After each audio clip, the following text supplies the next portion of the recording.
Bienvenidos a Tres Respuestas, un espacio de discusión, de debate y de propuestas.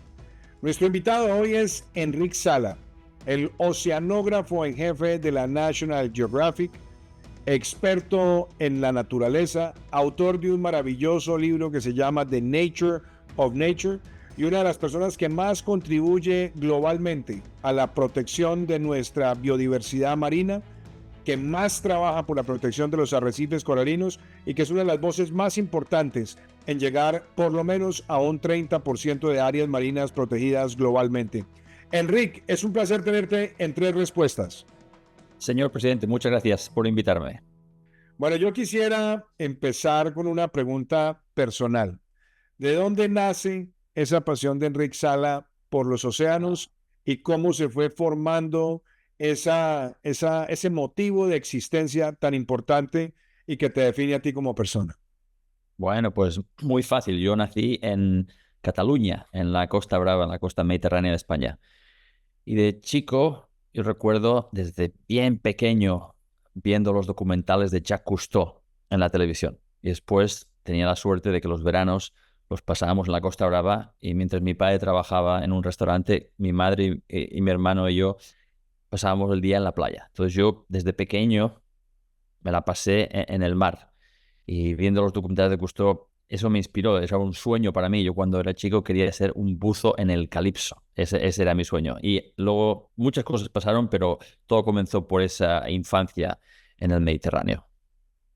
Y empezando, digámoslo, con esa parte de vida, ¿cómo te fue llevando eso a tu formación y cómo empezó también a desarrollarse ese deseo de investigar, de conocer y de profundizar y sobre todo algo que has venido haciendo con mucho éxito, que es una pedagogía sobre la importancia de los océanos y de los mares en nuestra biodiversidad marina? ¿Cuándo es ese paso de Enrique, el apasionado por el mar, por el buceo, a Enrique el que decide dar la batalla científica? Pues empezando ahí en la Costa Brava, yo recuerdo viendo los documentales de Cousteau que nos mostraban arrecifes de coral y delfines, tiburones, ballenas, incluso imágenes antiguas, bueno, de los años 50 en el Mediterráneo con meros y pargos, gran cantidad de vida marina. Pero cuando yo iba a nadar, no había nada. Yo ya tenía 6, 8, 10 años con mi máscara y mi tubito y no había nada. Había erizos, 4 algas, pero no, nunca vi un mero ni un delfín, nada. Entonces yo pensaba que el Mediterráneo era así, que era un mar pobre.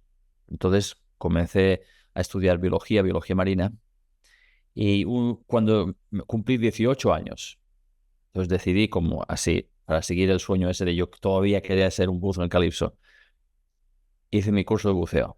Y tuve la fortuna de que nos llevaron a hacer el primer buceo, la primera inmersión en la Reserva Marina de las Islas Medas, en la Costa Brava. Y yo todavía recuerdo esa primera inmersión. Saltar en el agua y fue como saltar adentro de un documental de Cousteau. Los meros estaban ahí, los pulpos, los peces escorpión, langostas, todo lo que faltaba en el mar de mi infancia estaba ahí en esa reserva. Entonces ahí me di cuenta de, wow,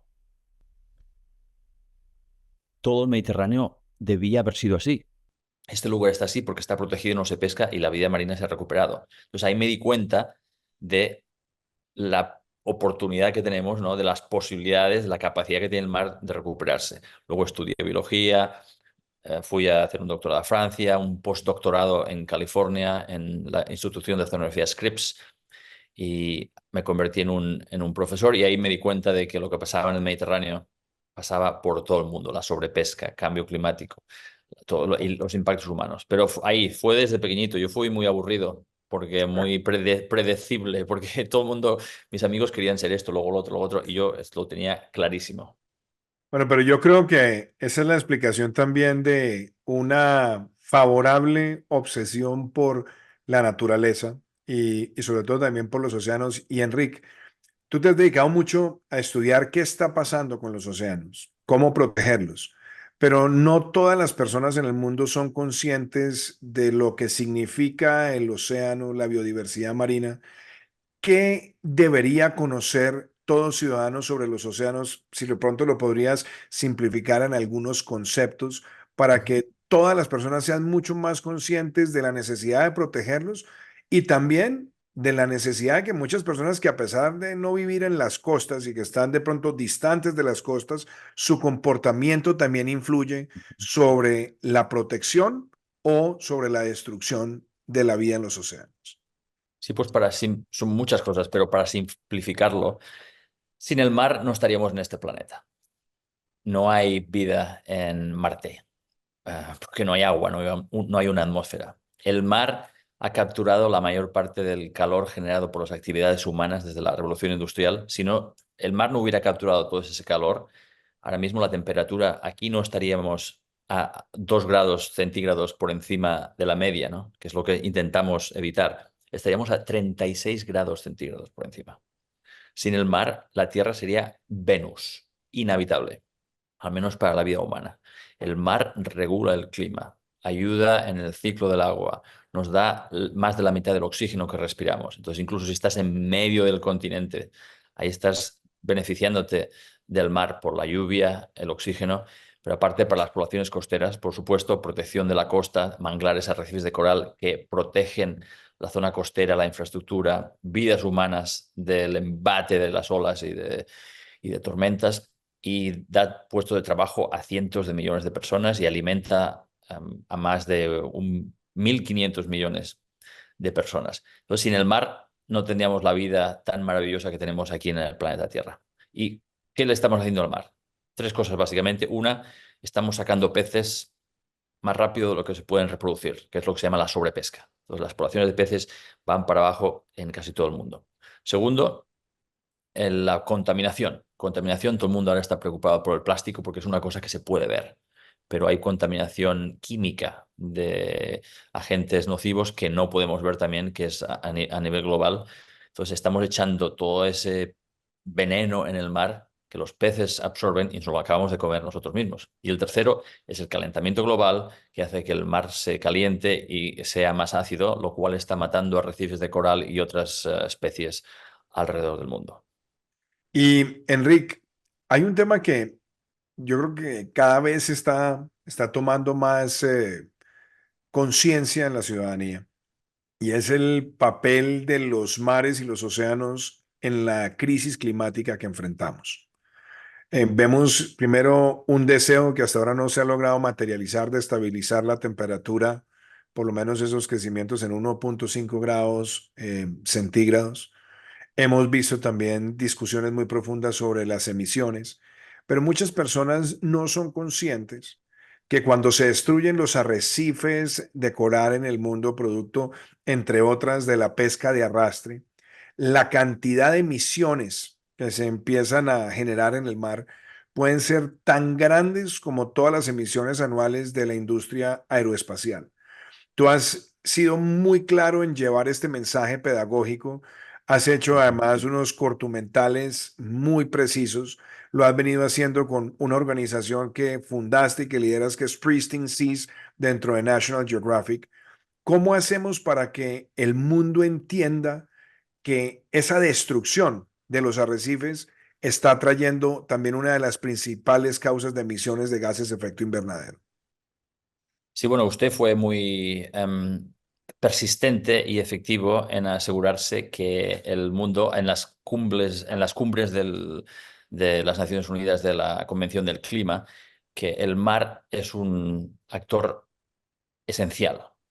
Primero, el mar es una víctima porque está recibiendo todo ese calor de la atmósfera, el CO2 que absorbe el mar. Entonces el mar lo estamos calentando, lo estamos acidificando, lo cual está matando a especies alrededor del mundo. Pero como dice usted, también es una de las soluciones. Pues la pesca de arrastre que usted mencionó es crítica. La pesca de arrastre, para el que no sea familiar, son esos barcos con redes enormes que labran el fondo marino, sobre todo en zonas de sedimento, en zonas de fango y arenas. Están intentando evitar, por supuesto, arrecifes porque se les romperían las redes, pero para que entiendan, esos barcos de arrastre, ahora hay barcos que se llaman super arrastreros, que tienen 120 metros de eslora. 120 metros de longitud, las redes son tan enormes que una red de esas puede contener 12 jumbos, 12 747, o sea, extraordinariamente enormes. También hay más pequeñas, pero al arrastrar esas redes por el fondo marino, están destrozando corales de profundidad, están destrozando esponjas, están destrozando estrellas de mar para capturar unas pocas especies de camarón y de peces. Entonces, la mayor parte de esas capturas no son interesantes comercialmente. Entonces, muertas se descargan por la borda y en algunos lugares se matan 10 kilos de otras especies para obtener 1 kilo de camarón, lo cual ecológicamente y energéticamente es un desastre absoluto. Pero además, como dice usted, hasta hace poco no nos habíamos dado cuenta del impacto climático que tiene esa pesca de arrastre. El sedimento, el fango en el fondo del mar es el sumidero de carbono más importante del planeta. En el primer metro del sedimento hay 2 veces más carbono que en todos los suelos de la Tierra. Entonces, lo cual es genial. El océano absorbe, acumula, ¿no? Almacena más carbono de lo que nos imaginábamos. El problema es que esa pesca de arrastre con esas redes enormes perturba ese sedimento y cuando el carbono que estaba en el sedimento, en vez de estar enterrado para siempre, está de repente de nuevo disponible en el agua, parte de ese carbono se convierte en dióxido de carbono. Y efectivamente esas emisiones submarinas de dióxido de carbono son del mismo orden de magnitud que la aviación a nivel global, lo cual es un desastre, es una fuente de emisiones que es too big to ignore, ¿no? Es demasiado grande para ignorarla. Es inconveniente porque en muchos países, bueno, ningún país incluye esas emisiones como parte de su em, plan anual para reducir emisiones, pero hay que hacer algo. Hay que hacer algo y la reducción de la pesca de arrastre, la reducción de ese esfuerzo, tendría varios beneficios. Uno, se permitiría regenerar zonas del fondo marino que estarían ayudando a repoblar el resto. Y dos, estaríamos reduciendo emisiones y mitigando el cambio climático a unos niveles extraordinarios. Yo nunca voy a dejar de olvidar, Enrique, una de nuestras primeras conversaciones donde hablábamos justamente de esto y decíamos, mire, una de las cosas que se deben hacer es por lo menos llegar al 30% de aguas protegidas marinas, de áreas protegidas marinas y de llegar de manera rápida. De hecho, hay una meta global que es hacerlo para el año 2030, lo que se conoce el 30 por 30. Pero conversando y mirando la riqueza bioceánica de Colombia, decíamos, hombre, qué importante hacerlo antes. Y ahí fue como empezamos a elaborar con el equipo del Ministerio de Medio Ambiente la estrategia de lograrlo para el año 2022. Y eso se hizo con la ciencia y quiero destacar mucho el aporte que nos brindaste con el INVEMAR, con el ministro Carlos Correa, con el equipo técnico, donde más allá de cualquier otra consideración, lo que primaba siempre era la ciencia y logramos que Colombia pasara del 13% aproximadamente de áreas protegidas marinas al 38%. Después logramos hablar con el presidente Lazo en Ecuador para que ampliara la reserva de Galápagos. Logramos también en Panamá con el presidente Nito Cortizo que se hiciera lo propio en Coiba, con el presidente Alvarado que hiciéramos lo propio con Cocos y logramos lanzar en la COP de Glasgow el área protegida marina más grande del mundo. Ese esfuerzo del 30 por 30, ¿cómo lo podrías explicar para que todas las personas que nos están escuchando y viendo entiendan que esta tiene que ser una causa no solamente de los jefes de Estado, sino de toda la población y que al menos ese 30% va a garantizar la protección de la vida marina y algo muy importante, va a ser un mecanismo para contener la sobrepesca y de pronto también te preguntaría, ¿por qué es la importancia de las zonas no take dentro de esas áreas protegidas, de esas áreas que son casi que no se puede pescar nada en un porcentaje de esas áreas protegidas y por qué esto ayuda a la sostenibilidad ecosistémica del planeta, Enrique? Bueno, primero, nos costó años convencer al mundo de que el 30 por 30, para el 2030, proteger el 30% del mar en el año 2030 era importantísimo por las razones que voy a explicar ahora, pero usted se pasó porque nos destruyó el eslogan. Usted hizo 30 antes del 30. Lo cual es exactamente lo que necesitamos, ¿no? No podemos esperar a diciembre de 2030 para proteger eso, ¿no? Mientras más esperemos, más nos va a costar. ¿Por qué necesitamos el 30%? Porque si no lo hacemos, las pesquerías a nivel comercial se van a colapsar. Ahora mismo, 3/4 de las pesquerías, de las especies que se capturan, de peces y camarón, moluscos, alrededor del mundo están, el 75%, están colapsadas, sobrepescadas o están al límite peligrosísimo de la sobreexplotación. Y hay muy pocas especies en el mundo, muy pocas pesquerías que estén tan bien manejadas donde las especies se recuperan. Estamos viendo un declive global de casi todas las especies que se están pescando.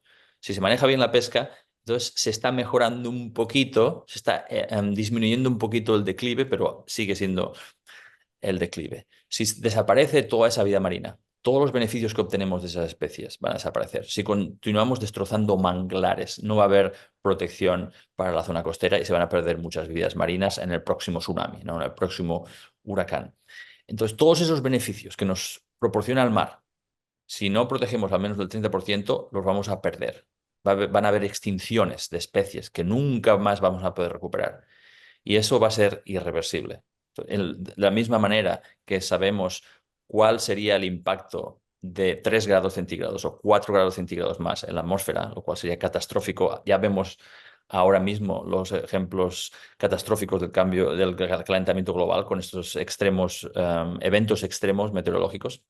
En el mar pasa ya lo mismo, lo que pasa es que la gente no lo ve porque pasa bajo el agua, pero para evitar el colapso del sistema de soporte vital de la humanidad, necesitamos al menos el 30%. Y eso lo hemos calculado a través de estudios científicos que muestran que cuando protegemos una zona, especialmente en esas zonas no take, esas zonas donde no se permite la pesca, ni la minería, explotación petrolífera, ni ninguna otra actividad destructiva, ¿qué pasa? Cuando no matas a los peces, tarda más en morirse, crecen más. Entonces, hemos visto una recuperación en esas áreas no-take extraordinarias. En menos de 10 años, la abundancia de peces, la abundancia de vida marina, se incrementa en un 500% como media. No hay ningún stock en el mercado financiero que tenga esos retornos. Pero la recuperación de la vida marina también ayuda a la gente, porque dentro de esas reservas hay mucho más turismo. La gente quiere ver naturaleza, hay una demanda insaciable por la naturaleza. Eso proporciona puestos de trabajo, beneficios económicos para la industria marítima, ecoturismo, ¿no? Como el buceo.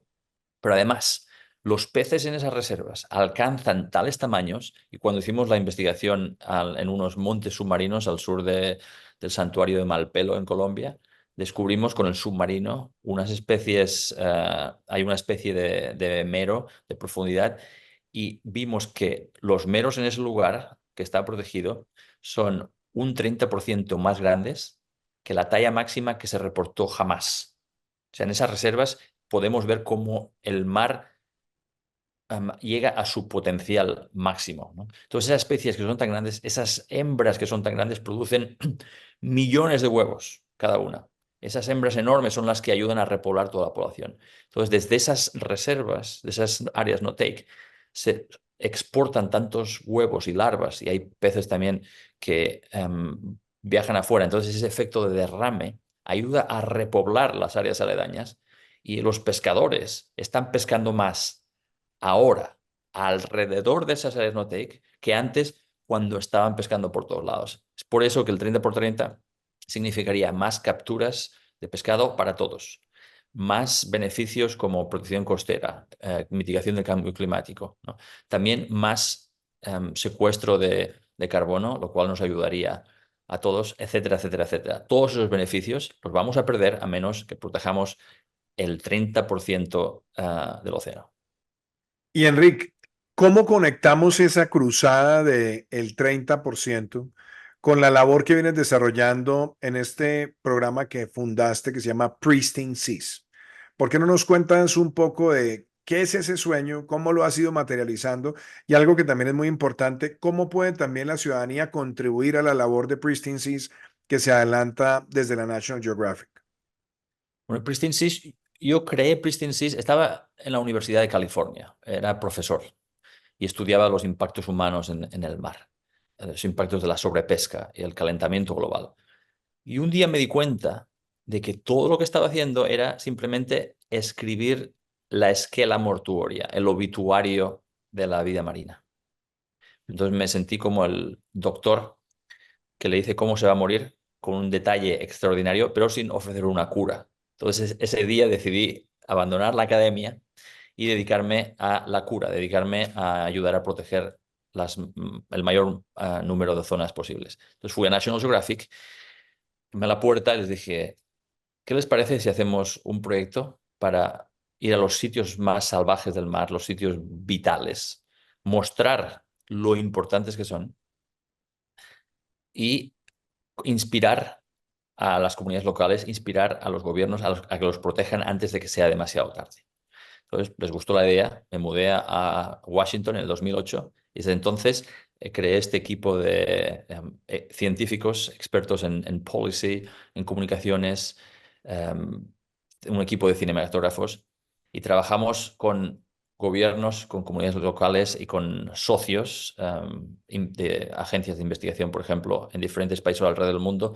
Y desde el 2008 hemos estado en más de 30 países y hemos apoyado a gobiernos a crear 27 de las áreas protegidas marinas más grandes del mundo. Y en el caso de Colombia es un caso muy especial y con mucho cariño para mí porque conseguimos apoyarle a usted, presidente, y al ministro Carlos Correa y a su equipo a más que doblar las áreas protegidas. Ustedes llegaron al 32% en el año 2022, 30 antes del 30, y ese ejemplo, ¿no?, muestra que se puede. En muchos países dice, es que no tenemos los recursos, etcétera. Bueno, cuando trabajamos la campaña del 30 por 30, de la que usted también fue uno de los grandes artífices a nivel internacional para convencer a otros líderes a que apoyaran esa meta, mostramos que económicamente el mundo estará mucho mejor con el 30% protegido que si seguimos sobreexplotando casi todo el mar. Entonces, económicamente tiene un beneficio definitivamente clarísimo. Entonces, hay gente que dice, bueno, pero sí, a mí esto no me toca porque vivo en medio del continente, vivo en la montaña, ¿no? Y hay comunidades costeras que se sienten indefensas, que no tienen poder. Pero de hecho, las comunidades costeras tienen un papel importantísimo y tienen la oportunidad de ayudar a los líderes a crear esas áreas. Hay un ejemplo muy claro en la última conferencia de los océanos, Our Oceans, en Atenas, en Grecia, en el mes de abril. Un grupo de pescadores de una isla griega, Amorgos, se levantaron y dijeron, nosotros estamos hartos de seguir sobrepescando. Sabemos que somos parte del problema, pero también somos la solución. Entonces, hemos identificado 3 áreas, las más productivas. Estamos convencidos que si protegemos esas áreas nos van a ayudar a repoblar el resto. Por lo tanto, pedimos al gobierno la creación de 3 áreas no-take. Eso no se ha visto nunca antes en Grecia y en la mayoría de países. Por lo que las comunidades locales, especialmente las comunidades de pescadores, tienen más poder de lo que se imaginan y tienen una oportunidad enorme de ayudar a conservar la naturaleza, al mismo tiempo mejorar sus livelihoods, ¿no? Su forma de vida. Enrique, hay muchas personas que cuando hacen esa reflexión, a veces caen en unos discursos, vamos a llamarlo populistas, con respecto a un dilema, ¿no? O es la pesca o es la protección. Y de alguna manera lo tratan de poner en un dilema aún peor, y es toda esta protección es teórica, es intelectual, es elitista, frente a la necesidad de muchos pescadores artesanales que su única forma de sobrevivir es a través de esa pesca incidental, artesanal, y entonces crean como un debate, una confrontación. Pero algo que a mí me ha sorprendido es que con el trabajo de Pristine Seas, han podido tener unos diálogos con las comunidades de pescadores y ellos han ido entendiendo que solamente cuando se protege se garantiza la sostenibilidad también de su pesca en el largo plazo, por un lado, pero por otro, una sustitución económica que no es menor, que la hablamos en su momento cuando hicimos nuestra expedición en el Golfo de Tribugá, donde tuve el placer de acompañarte.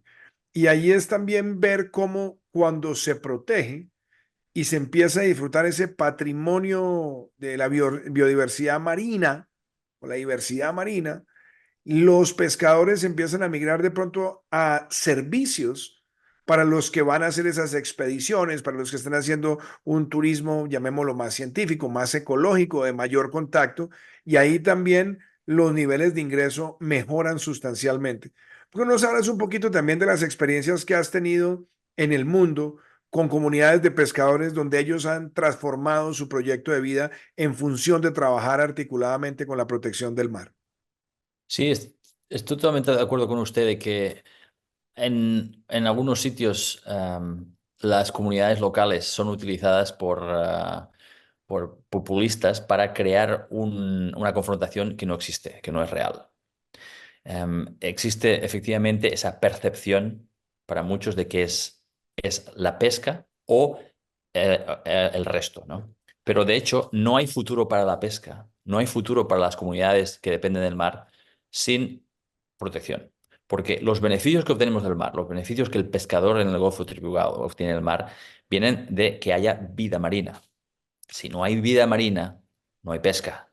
Entonces, la única manera de ayudar a repoblar esas especies es protegiendo el 30% de esas áreas de pesca para que haya una repoblar el resto. Tenemos ejemplos por todo el mundo. En Cabo Pulmo, en Baja California, en México, los pescadores hicieron eso en el año 95. Ayudaron a crear un parque nacional marino, pidieron al gobierno una área de 60 kilómetros cuadrados donde no había nada, donde ya no quedaba nada. Ahora, no, bueno, 10 años después volvimos a ese lugar y vimos el lugar era prístino, con unas agregaciones de meros y de parque, una cosa extraordinaria que no se ha visto en ningún otro lugar en México. Esa gente ahora está haciendo muchísimo más dinero como guías de buceo y los pescadores de las zonas aledañas están pescando más que antes, o sea, están todos contentísimos. Lo hemos visto en Fiji con poblaciones de una reserva que protege almejas y también están pescando 4 veces más almejas afuera de la reserva que antes. Lo hemos visto con la pesca de atún. El Monumento Nacional Marino de Papahānaumokuākea al noroeste de Hawái. La industria atunera americana se opuso, pero el presidente Bush creó ese monumento, el presidente Obama lo expandió 4 veces de tamaño y ahora, gracias al derrame de peces desde la reserva hacia afuera, la flota atunera americana está pescando 54% más de la mitad más de atún de aleta amarilla gracias a esa reserva. Pues tenemos ejemplos por todo el mundo, ¿no? Pero a pesar de la evidencia científica, a pesar de la evidencia económica, a veces es difícil porque hay un problema ahí de cabildeo político, un problema ideológico, ¿no? Pero esa separación entre protección y producción es artificial, ¿eh? Y tenemos que ayudar a destruir ese muro que no debería existir, porque la protección del mar de verdad beneficia a todos, como hemos podido ver en comunidades alrededor de todo el mundo. Pues es fascinante escucharte, Enrique. Ya estamos llegando, digámoslo, al final de esta conversación y podría quedarme el día entero conversando, pero algunas preguntas puntuales. Tú estás todos los días investigando, haces expediciones a lo largo del año, vas a distintos lugares del mundo. ¿Qué has aprendido sobre los océanos en el último año que no sabías antes? En el último año, la capacidad que tiene el mar, particularmente arrecifes de coral. Hemos estado trabajando en arrecifes de coral en el centro del Pacífico y hemos descubierto que la capacidad que tiene el mar de recuperarse es aún mayor de lo que esperábamos. Todo el mundo oye estos mensajes catastrofistas de que no hay futuro para los arrecifes de coral por el calentamiento global, pero en uno de esos lugares en el medio del Pacífico descubrimos un archipiélago que está totalmente protegido, con una cantidad de peces extraordinaria. En el año 2016, el Pacífico experimentó el año de El Niño, el evento de calentamiento más grande de la historia.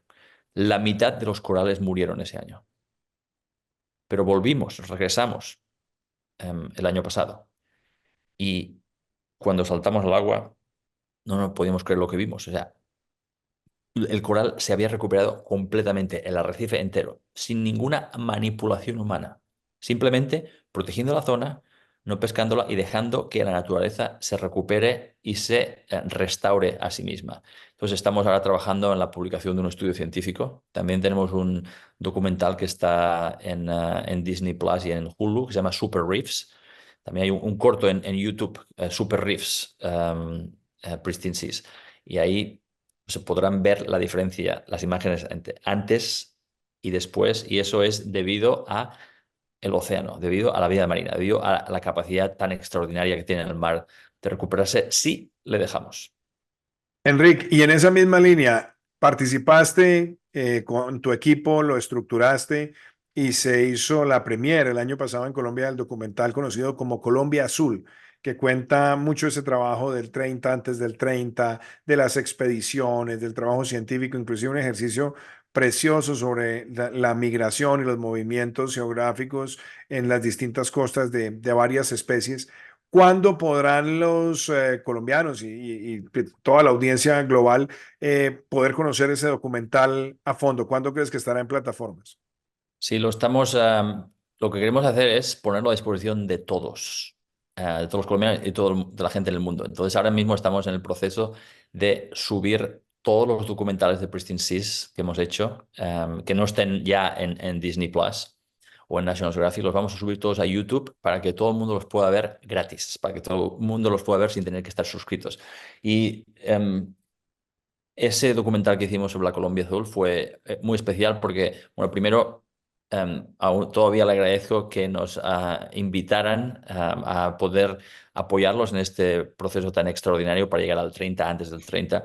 Pero además Colombia es conocido como un país mega diverso, con esa diversidad extraordinaria en el bosque tropical, pero bajo el agua también Colombia es uno de los países más extraordinarios. Dos océanos. Tienes el mar Caribe con arrecifes de coral, el océano Pacífico con esos ecosistemas absolutamente diferentes. La isla de Malpelo, que está también protegida, que es una de las zonas más productivas con más abundancia de especies amenazadas y tiburones del mundo. Entonces, lo que tiene Colombia, esa Colombia azul, lo tienen muy pocos países y el hecho de que ya más del 30% esté protegido es un regalo para la humanidad. Es un beneficio para todos los colombianos, pero además es un ejemplo para muchos otros países que debían seguir. Entonces, nosotros utilizamos siempre su ejemplo, el ejemplo de lo que hicieron ustedes, el ejemplo de Colombia, para mostrar que no solamente se debe, sino que además se puede.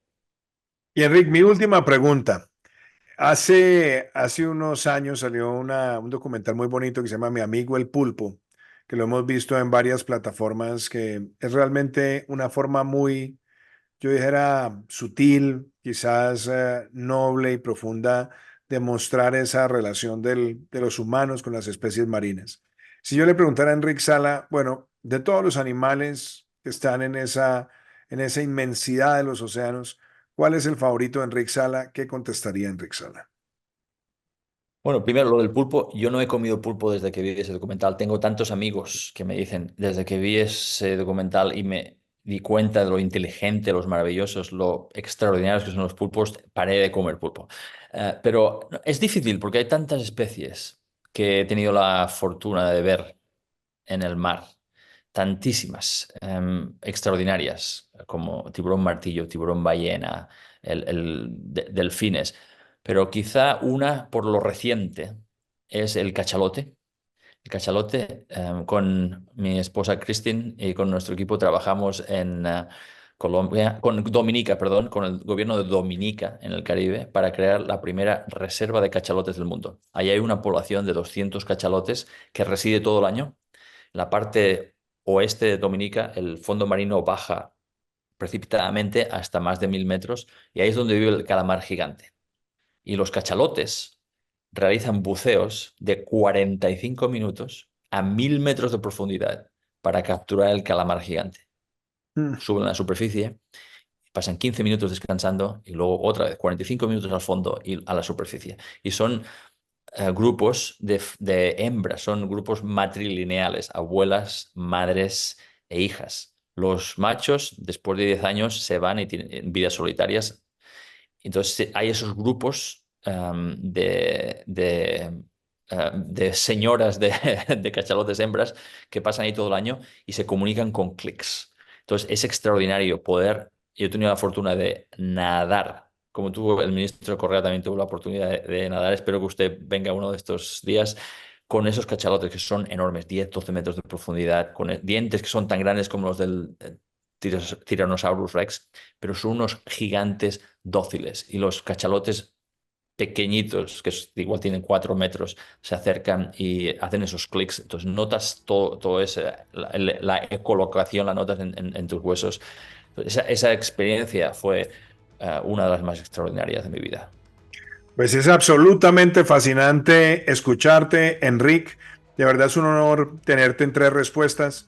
Creo que, lo digo personalmente, de las cosas que más he podido disfrutar de los últimos años fue haber estado en el Golfo de Tribugán, esa expedición contigo, viendo el trabajo de Pristine Seas, estando en un submarino, bajando a 270 metros y ver todo el trabajo que ustedes realizan para proteger la vida y la biodiversidad marina. Enrique Sala, muchísimas gracias por estar con nosotros en Tres Respuestas y seguiremos promoviendo el trabajo que ustedes hacen en todo el mundo. Muchísimas gracias. Muchas gracias a usted, presidente.